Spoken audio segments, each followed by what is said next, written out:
শীতকালীন সবজি এখন বাজারে টুকটাক উঠতে শুরু করেছে।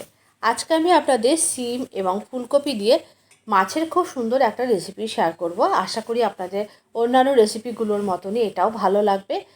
আপনাদের অনুরোধ রইল প্রথম থেকে শেষ পর্যন্ত স্কিপ না করে ভিডিওটা দেখার জন্য। নমস্কার, আমি অন্তরা। আমার রান্নাঘরে আপনাদের সবাইকে জানাই অনেক অনেক স্বাগত।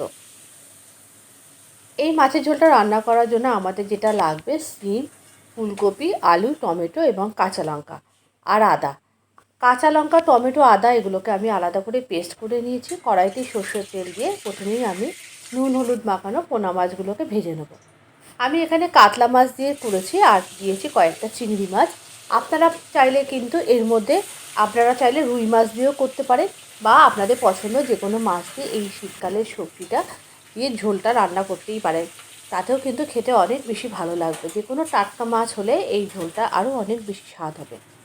মাছগুলোকে নুন হলুদ মাখিয়ে কড়ার মধ্যে দিয়ে দিয়েছি আর তারপরে খুব ভালো করে লাল লাল করে ভেজে নেব।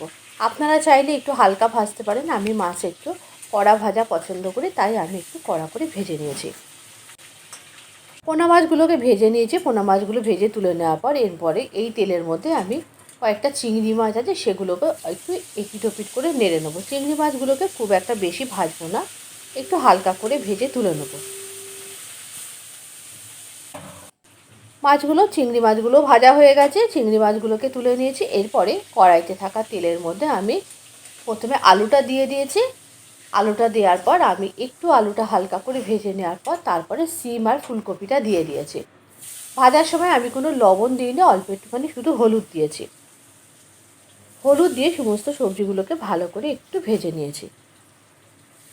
সবজি ভাজা হয়ে গেলে আমি তারপরে ওই তেলের মধ্যে বাকি রান্নাটা করেছি, আর কোনো এক্সট্রা তেলের প্রয়োজন হয়নি। যেহেতু এখন ফুলকপি অনেকেই আছে যারা কিন্তু একটু ফুলকপি ভাপিয়ে নিতে পছন্দ করে, তা আপনারা যদি মনে করেন ফুলকপিগুলোকে একটু গরম জলে ভাপিয়ে নেবেন। যেহেতু একদম কচি ফুলকপি, আমি আর ফুলকপিগুলোকে কোনো রকম ভাপাইনি, ডাইরেক্ট তেলের মধ্যেই দিয়ে দিয়েছি। আলু, ফুলকপি, সিম ভালো করে ভেজে নিয়েছি।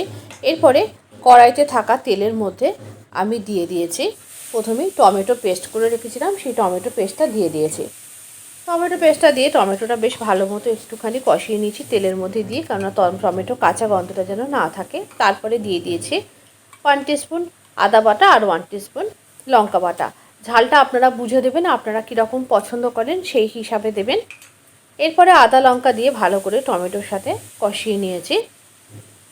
মশলাটা কষানো হয়ে গেলে আমি এর মধ্যে দিয়ে দিয়েছি অল্প একটুখানি হলুদ আর দিয়ে দিয়েছি অল্প একটুখানি লবণ স্বাদ অনুযায়ী। নুন হলুদ দেওয়ার পরেই আমি এর মধ্যে একটু মশলাটা কষিয়ে নিয়ে এরপরে ভেজে রাখা সবজিগুলোকে সব দিয়ে দিয়েছি। বাইরে নিশ্চয়ই শুনতে পাচ্ছেন বেশ সানাইয়ের আওয়াজ হচ্ছে। পাশেই একটা বাড়িতে বিয়ে লেগেছে, কি করব বলুন, তবু ভয়েস ওভার দিচ্ছি, দরজা জানলা বন্ধ করে, তাও চলে আসছে সাউন্ডটা। ফুলকপি, আলু এবং সিমটা দিয়ে ভালো করে একটু কষিয়ে নিয়েছি। কষিয়ে নেওয়ার পর এর মধ্যে দিয়ে দিয়েছি পরিমাণ মতো জল দিয়ে সবজিগুলোকে ভালো করে সিদ্ধ করে নেব। শীতকালীন সবজি মানে শীতকাল আসলে আমরা এত ধরনের সবজি পাওয়া যায় যে আমাদের খাওয়া দাওয়ার কোনো চিন্তাই থাকে না। যে কোনো ধরনের সবজি দিয়েই কিন্তু আমরা মাছ বলুন বা যে কোনো নিরামিষ সবজি রান্না করে নিতে পারি। শীতকাল আসলে এই আমাদের একটা সুবিধা। ভালো করে যখন ঝোলটা ফুটে গেছে তখন আমি এর মধ্যে কয়েকটা চেরা কাঁচা লঙ্কা দিয়ে দিয়েছি, আর তারপরে এর মধ্যে ভেজে রাখা মাছগুলোকে একে একে দিয়ে দিয়েছি। এরকম জ্যান্ত মাছ দিয়ে এই রকম ঝোল আপনারা অবশ্যই করবেন, খুব ভালো লাগে খেতে। গরম ভাতের সাথে এমন ঝোল হলে কিন্তু আর কোনো কিছুরই প্রয়োজন হয় না। গরম গরম ভাত আর এরকম ঝোল, এক থালা ভাত নিমেষে কিন্তু হাপিস হয়ে যায়। স্বাদ অনুযায়ী অল্প একটুখানি মিষ্টি দিয়ে দিয়েছি। চিনিটা একেবারেই অপশনাল, আপনারা পছন্দ করলে দেবেন, না হলে দেবেন না। এরপরে ঝোলটা বেশ মাখো মাখো হয়ে আসলে আমি নামিয়ে নিয়েছি। রান্নাটা একেবারেই রেডি হয়ে গেছে। এরপরে আমি প্লেটে সার্ভ করে নেব। আজকের রেসিপিটা আপনাদের কেমন লাগলো অবশ্যই কিন্তু কমেন্ট করে জানাতে ভুলবেন না।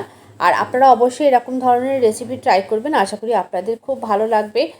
এরকম ধরনের গরম গরম ঝোল আর ভাত আর হলে কিন্তু আর কোনো কিছু প্রয়োজন হবে না। আজকের রেসিপিটা তাহলে এই পর্যন্তই। আবার দেখা হবে পরবর্তী ভিডিওতে আর একটা নতুন কোনো রেসিপির সাথে। নিত্য নতুন রান্নার আপডেট পেতে অবশ্যই কিন্তু অন্তরার রান্নার পেজটিকে আপনারা ফলো রাখবেন। আমার ফেসবুক পেজটা তো আপনারা জানেনই, আর আমার ইউটিউব পেজের নাম হচ্ছে বেস্ট টেস্ট উইথ অন্তরা। আজকের রেসিপিটা তাহলে এই পর্যন্ত। আবারও দেখা হবে পরবর্তী ভিডিওতে আর একটা নতুন কোনো রেসিপির সাথে।